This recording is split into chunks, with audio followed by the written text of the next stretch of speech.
ओम शांति। अॼु जी मिले तारीख़ है 2/2/2024। अॼु मिठा मिठा बाप दादा चवनि था, मीठे मीठे ॿार यादि में रही करे हर कर्म करो त अनेकनि खे संज साक्षात्कार थींदो। प्रश्न: संगम युग कंहिं विधि सां पंहिंजे हृदय खे शुद्ध ठाहे सघंदो आहे? उत्तर आहे, यादि में रही करे भोजन ठाहियो, यादि में खाओ त हृदय शुद्ध थी वेंदो। संगम ते तव्हां ब्राह्मणनि द्वारा ठहियलु उहो पवित्र ब्रह्मा भोजन देवताउनि खे बि ॾाढो पसंदि आहे। जेके ब्रह्मा भोजन जो क़दुरु रहंदो आहे उहो थाली बि धोई करे पीअंदो आहे, महिमा बि ॾाढी कंदा आहिनि। यादि में ठहियलु उहो भोजन खाइण सां ताक़त मिलंदी आहे, हृदय शुद्ध थी वेंदो आहे। ओम शांति। संगम ते बाप ईंदा आहिनि। रोज़ ॿारनि खे चवणो पवंदो आहे कि रूहानी बाप रूहानी ॿारनि खे सम्झाइनि था। अहिड़ो छो चवंदा आहिनि कि ॿार पंहिंजे खे आत्मा सम्झो? ॿारनि खे इहे यादि पए बराबरि बेहद जो बाप आत्माउनि खे पढ़ाईंदा आहिनि। बाबा चवंदा आहिनि कि ईअं ॿारनि खे रूहानी बाप रूहानी ॿारनि खे सम्झाइनि था। अहिड़ो छो चवणो पवंदो आहे कि ॿार पंहिंजे खे आत्मा सम्झो? ॿारनि खे यादि पए बराबरि बेहद जो बाप आत्माउनि खे पढ़ाईंदा आहिनि। सर्विस जे लाइ भिन्न भिन्न पॉइंट सम्झाईंदा आहिनि। ॿार चवंदा आहिनि सर्विस न आहे, असां ॿाहिरि में सर्विस कीअं करूं? बाप सर्विस जी युक्तियूं त ॾाढी सहज ॿुधाईंदा आहिनि। चित्र हथ में हुजे, रघुनाथ जो कारो चित्र बि हुजे, गोरो बि हुजे, श्री कृष्ण जो उहो श्री नारायण जो चित्र गोरो बि हुजे त कारो बि हुजे, भल नंढा चित्र बि हुजनि, श्री कृष्ण जो एतिरो नंढो चित्र बि ठाहींदा आहिनि। तव्हां मंदिर जे पुजारियुनि सां पुछी सघंदा आहियो, एतिरो इन्हनि खे कारो छो ठाहींदा आहिनि जबकि असुलु गोरो हुयो? वास्तव में त शरीर कारो न हूंदो आहे न। तव्हां वटि ॾाढा सुठा गोरा गोरा बि ईंदा आहिनि, परंतु हिननि खे कारो छो चइबो आहे? इहे त तव्हां ॿारनि खे सम्झायो आहे न। आत्मा कीअं भिन्न भिन्न नाम रूप धारण कंदे हेठि उतरदी ईंदी आहे। सभिनि खां जॾहिं खां कामचिता ते चढ़ंदा आहिनि तॾहिं खां कारो ठहींदा आहिनि। जगन्नाथ व श्रीनाथ द्वारे में ढेर चित्र हूंदा आहिनि, तव्हांखे निमंत्रण बि मिलंदा आहिनि। जगन्नाथ व श्रीनाथ द्वारे में ढेर ढेर यात्री हूंदा आहिनि, तव्हांखे निमंत्रण बि मिलंदो आहे। चओ असां श्रीनाथ जी 84 जन्मनि जी कहानी ॿुधाए सघंदा आहियूं त हुते बि असां चित्रनि द्वारा उन्हनि जी 84 जन्मनि जी कहानी ॿुधाए सघंदा आहियूं। श्रीनाथ जी 84 जन्मनि जी कहानी भाउ भेण अची करे ॿुधो। अहिड़ो भाषण ॿियो कोई त करे न सघे। तव्हां सम्झाए सघंदा इहे कारो छो ठहियो? हर हिक खे पावन सां पतित ज़रूरु ठहिणो आहे। देवताऊं जॾहिं वाम मार्ग में विया तॾहिं उन्हनि खे कारो ठातो अथनि। कारा चित्रनि ते वेहण सां आयरन जे ठही वेंदा आहिनि। कामचिता ते वेहण सां आयरन जे ठही वेंदा आहिनि। आयरन जो कलर कारो हूंदो आहे न, सोने जो गोल्ड हूंदो आहे, उनखे चईंदासीं गोरो। उहो ई 84 जन्मनि खां पोइ कारा थींदा आहिनि।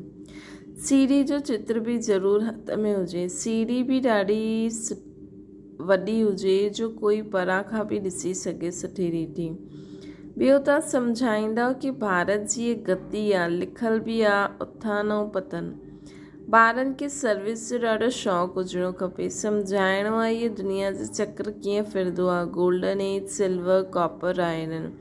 पोइ पुरुषोत्तम संगम युग बि ॾेखारिणो आहे, पर ॾाढा चित्र न उठायो। सीढ़ी जो चित्र त मुख्य आहे भारत जे लाइ। तव्हां सम्झाए सघंदा आहियो। हाणे पोइ वरी खां पतित खां पावन तव्हां कीअं ठही सघंदा आहियो? पतित पावन त हिकु बाप ई आहे, उन्हनि खे यादि करण सां सेकेंड में जीवन मुक्ति मिलंदी आहे।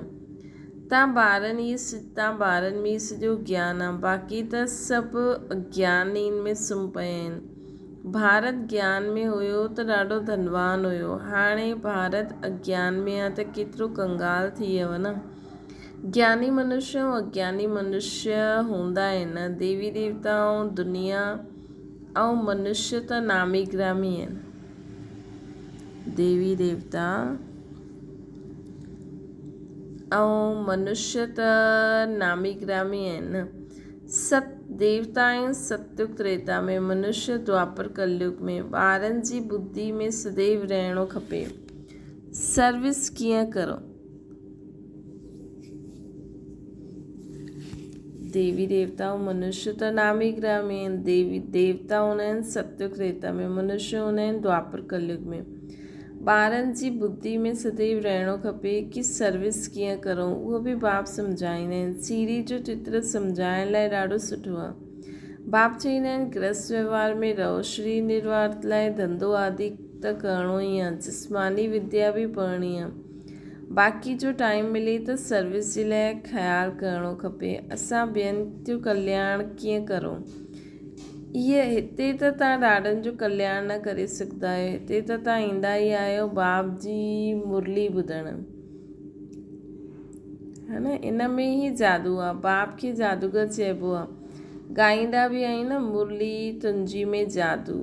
तव्हांजे मुख सां जो मुरली वॼंदी आहे उन में जादू आहे। मनुष्य खां देवता ठही वेंदा आहियो न।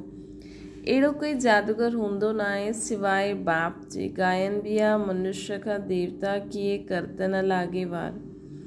पुराणी दुनिया खां नई दुनिया थियणी ज़रूरु आहे। पुराणी जो विनाश बि ज़रूरु थियणो आहे।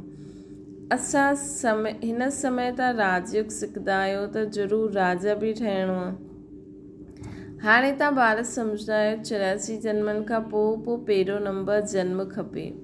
छो जी वर्ल्ड जी हिस्ट्री जोग्राफी रिपीट थींदी आहे। सतयुग त्रेता में जो थी करे विया सो पोइ रिपीट थियणो ज़रूरु आहे। तव्हां हिते वेठा आहियो त बुद्धि में यादि करिणो आहे कि असांखे वापसि वेंदासीं, पोइ सतोप्रधान देवी देवता ठहींदासीं। उन्हनि खे देवता चइबो आहे। हाणे मनुष्य में दैवी गुण न आहिनि त सर्विस तव्हां किथे बि करे सघंदा आहियो। हाणे मनुष्यनि में दैवी गुण न आहिनि त सर्विस त तव्हां किथे बि करे सघंदा आहियो। केतिरो बि धंधो आदि हुजे, गृहस्थ व्यवहार में रहंदे बि कमाई कंदा रहो। इन में मुख्य ॻाल्हि पवित्रता जी आहे। प्योरिटी आहे त पीस प्रॉस्पेरिटी आहे। कंप्लीट प्योर ठही वेंदव त पोइ हिते रही न सघंदव। छो जी असांखे शांतीधाम ज़रूरु वञिणो है न। कंप्लीट प्योर ठही वेंदव पोइ हिते रही न सघंदव तव्हां। हिन करे बाबा चईंदा आहिनि थोरी मार्जिन रहंदी आहे। छो जी अगरि असां थी वेंदासीं त असां हिते रही न सघंदासीं, पोइ सर्विस केरु कंदो? आत्मा प्योर ठही वई त पोइ आत्मा खे न पुराणे शरीर सां गॾु न रहणो आहे। इहे त इम्प्योर आहे न।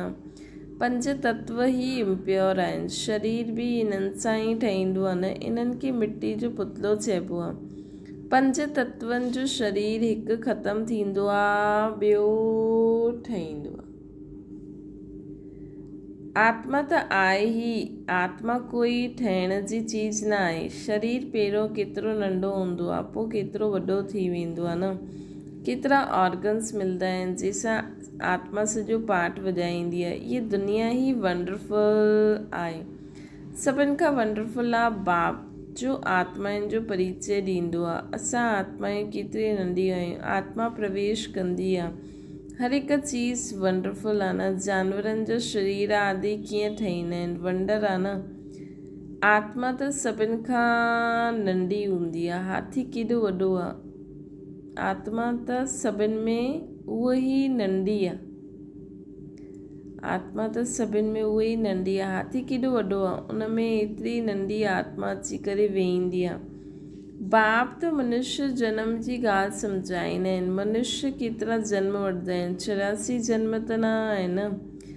सम्झाइबो आहे एतिरा धर्म आहिनि, एतिरी वैराइटी ठहींदी आहे। हर हिकु आत्मा केतिरे फीचर्स जा शरीर वठंदी आहे, वंडर आहे न। पोइ जॾहिं चक्र रिपीट थींदो आहे हर जन्म में फीचर्स नाम रूप आदि बदिली वेंदा आहिनि। ईअं न चईंदासीं श्री कृष्ण कारो श्री कृष्ण गुरु न। उन जी आत्मा पहिरियों गोरी हुई, पोइ 84 जनम वठंदे वठंदे कारी थी। तव्हांजी बि आत्मा भिन्न भिन्न फीचर्स, भिन्न भिन्न शरीर वठी करे पार्ट वॼाईंदी आहे। इहे बि ड्रामा आहिनि। तव्हां ॿारनि खे कॾहिं बि कोई फ़िक्रात न हुजणी खपे। जॾहिं सभु एक्टर्स आहिनि, हिकु शरीर छॾे ॿियो वठी करे पार्ट वॼाईंदा ई आहिनि। हर जनम में संबंध आदि बदिलंदा आहिनि। त बाप सम्झाईंदा आहिनि इहे ठहियलु ड्रामो आहे। आत्मा ई 84 जनम वठंदे वठंदे तमो प्रधान ठही। हाणे पोइ सतो प्रधान ठहिणो ई आहे। पावन त ज़रूरु ठहिणो आहे। पावन सृष्टि हुई, हाणे पतित आहे, पोइ पावन थियणी ई आहे। सतो प्रधान तमो प्रधान अक्षर त आहे न। सतो प्रधान सृष्टि, पोइ सतो रजो तमो सृष्टि। हाणे त तमो प्रधान थी विया आहिनि। उहे ई पोइ सतो प्रधान कीअं ठहनि, पतित खां पावन कीअं ठहनि। बरसाति जे पाणी सां त पावन ठही न सघंदा। बरसाति सां त मनुष्यनि जो मौत बि थी वेंदो आहे, फ्लड्स बि अची वेंदा आहिनि, त केतिरा डूबी वेंदा आहिनि। हाणे बाप सम्झाईंदा आहिनि इहे सभु खंड न रहंदा, नेचुरल क्लैमिटीज़ बि मदद ॾींदी आहे। केतिरा ढेर मनुष्य जानवर आदि बही वेंदा आहिनि। इहे न कि पावन पाणी सां पावन थी वेंदा। इहे त शरीर हलो ईंदो आहे न, मतिलबु शरीर त माण्हू वठंदा ई आहिनि। शरीरनि खे त पतित खां पावन न ठहिणो आहे न। पावन त आत्मा, पावन ठहिणो आहे आत्मा खे। सो पतित पावन त हिकु बाप ई आहे। भले उहो जगत गुरु कहलाईंदा आहिनि, परंतु गुरु जो त नाम ई कम ई आहे सदगति ॾियणु, है न।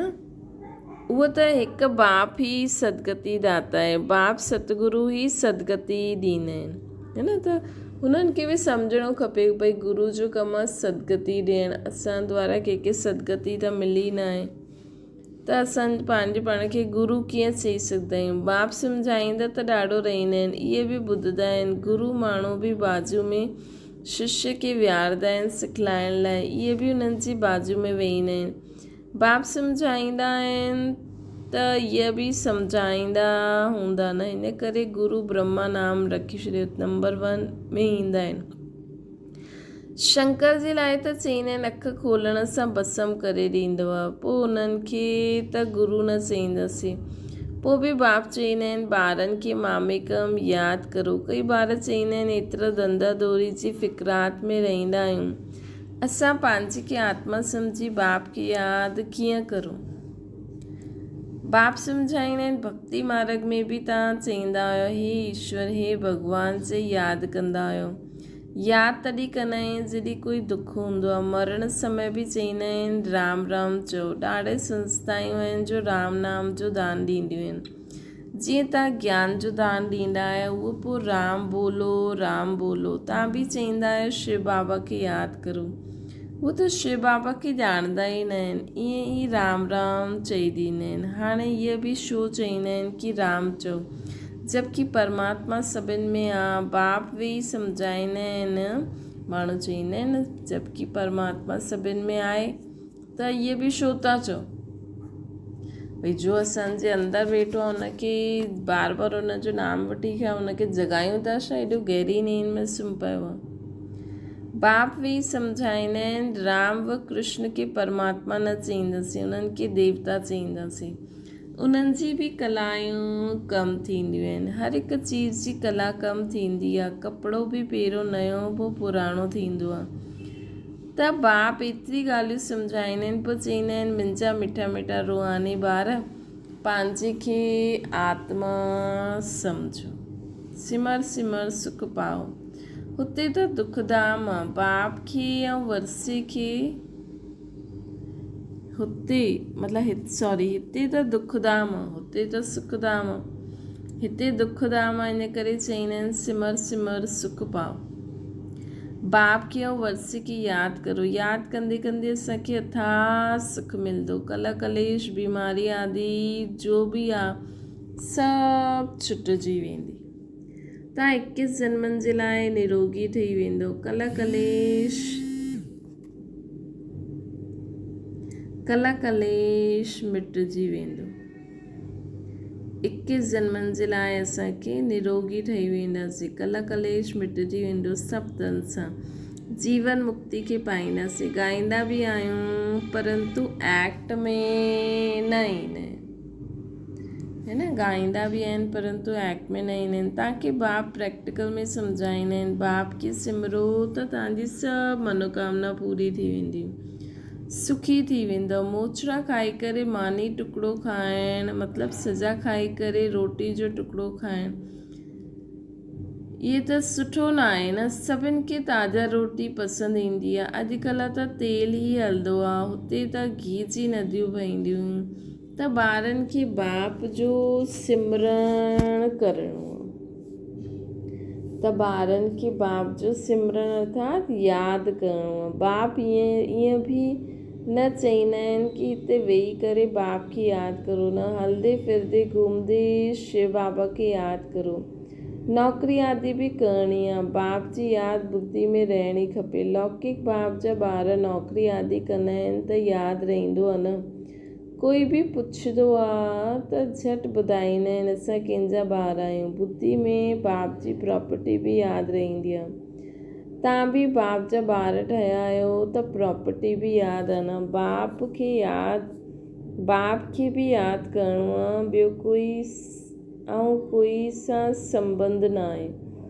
आत्मा में ई सॼो पार्ट नूंदल आहे जो इमर्ज थींदो रहंदो आहे। हिन ब्राह्मण कुल में तव्हांजो जो कल्प कल्प पाठ हलंदो आहे उहो ई इमर्ज थींदो आहे। बाप सम्झाईंदा आहिनि रोटी ठाहियो, मिठाई ठाहियो, शिव बाबा खे यादि करो। शिव बाबा खे यादि करे ठाहींदव त मिठाई ठाहिण वारा जो बि कल्याण थींदो, किथे साक्षात्कार बि थी वेंदो, ब्रह्मा जो बि साक्षात्कार थी वेंदो। अशुद्ध अन्न पईंदो आहे त ब्रह्मा जो, श्री कृष्ण जो, शिव जो बाबा चईंदा आहिनि जीअं अगरि असां भोग आदि न लॻाईंदासीं त पाप जो धन त अशुद्ध अन्न थी वियो न। ऐं शुद्ध अन्न पईंदो आहे त बाबा जी यादि में रही करे असां सभु कुझु ठाहींदा आहियूं, सभु कुझु भॻवान खे अर्पण कंदा आहियूं त अन्न शुद्ध थी वेंदो आहे। त ब्रह्मा जो, श्री कृष्ण जो, शिव जो साक्षात्कार करे सघंदा आहियूं। ब्रह्मा आहे हिते, ब्रह्म कुमार कुमारियुनि जो नाम त थींदो आहे न। ॾाढनि खे साक्षात्कार थींदो रहंदो आहे। छो जी बाप खे यादि कंदा आहिनि। बाप युक्तियूं त ॾाढी ॿुधाईंदा आहिनि, उहा मुख सां राम राम चईंदा आहिनि। तव्हांखे मुख सां कुझु चइणो न आहे। जीअं उहे गुरु सम्झंदा आहिनि, गुरु नानक खे भोग लॻायूं था, तव्हां बि सम्झंदा आहियो असां शिव बाबा खे भोग लॻायूं था, शिव बाबा जे लाइ भोग ठाहियूं था। शिव बाबा खे यादि कंदे ठाहींदव त ॾाढनि जो कल्याण थी वेंदो। हुन भोजन में ताक़त अची वेंदी। इन करे बाबा भोजन ठाहिण वारनि खे बि चईंदा आहिनि शिव बाबा खे यादि करे ठाहियो। लिखियलु बि आहे शिव बाबा यादि आहे। यादि में रही करे ठाहींदव त खाइण वारनि में बि ताक़त ईंदी, हृदय शुद्ध थींदो। ब्रह्मा भोजन जो गायन बि आहे। ब्राह्मणनि जो ठाहियलु उहो भोजन देवताउनि खे बि पसंदि आहे। इहे बि शास्त्र आहिनि न।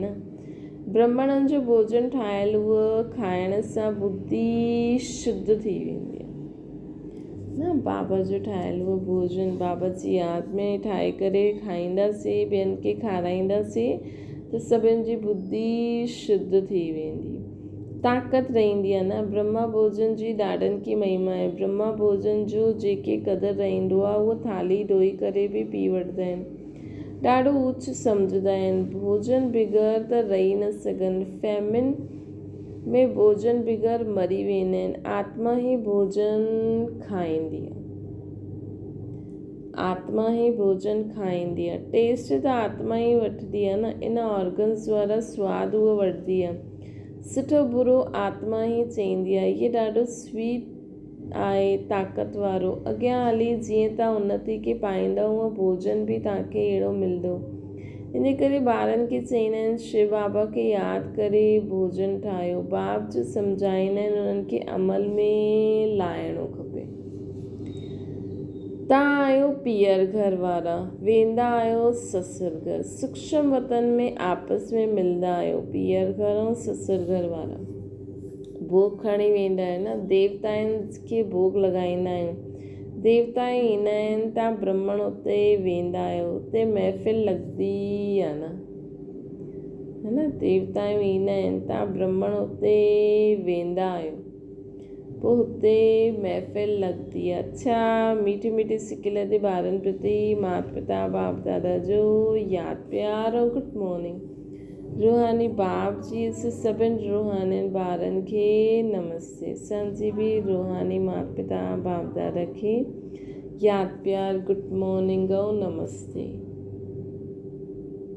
धारणा जे लाइ मुख्य सार, कहिड़ी बि ॻाल्हि जी फ़िक्रात न करणी आहे, छो जो ड्रामा बिल्कुलु एक्यूरेट ठहियलु आहे। सभी एक्टर्स हिन में पंहिंजो पंहिंजो पार्ट वॼाईंदा आहिनि, है न। असांखे कहिड़ी बि ॻाल्हि जी फ़िक्रात न करणी आहे, सभु कुझु बाबा खे ॾेई करे हिकदमि फ्री रहणो आहे। सभी एक्टर्स हिन में पंहिंजो पंहिंजो पार्ट वॼाइनि था। ॿियो आहे जीवन मुक्ति पद पाइण व सदा सुखी थियण लाइ अंदर में हिकु बाप खे ई सिमरन करिणो, मतिलबु यादि करिणो। मुख सां कुझु बि चइणो न आहे। भोजन ठाहींदे व खाईंदे समय बाप जी यादि में ज़रूरु रहणो आहे। वरदाना, स्वार्थ ईर्ष्या ऐं चिड़चिड़ेपन सां मुक्त रहण वारा क्रोध मुक्त ठहो।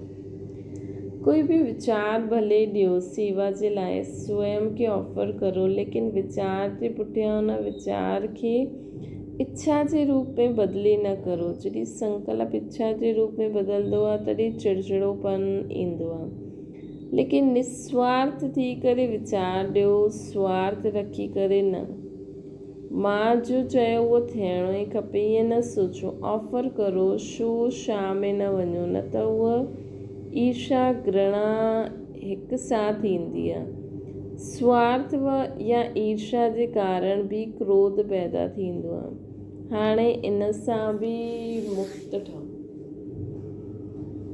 त असांखे कंहिंखे बि कुझु चइणो आहे, असां निस्वार्थ भाव सां पंहिंजो वीचार ॾियूं, लेकिन साम्हूं वारो मञे न मञे उहो उनजी मर्ज़ी। न त असांखे उन्हनि सां ईर्ष्या थींदी, घृणा थींदी, पोइ धीरे धीरे क्रोध ईंदो। त बाबा चवनि था इन्हनि सभिनि सां बि मुक्त ठहो। स्लोगन आहे, शांती दूत ठही सभिनि खे शांती ॾियणु, इहे ई तव्हांजो ऑक्यूपेशन आहे।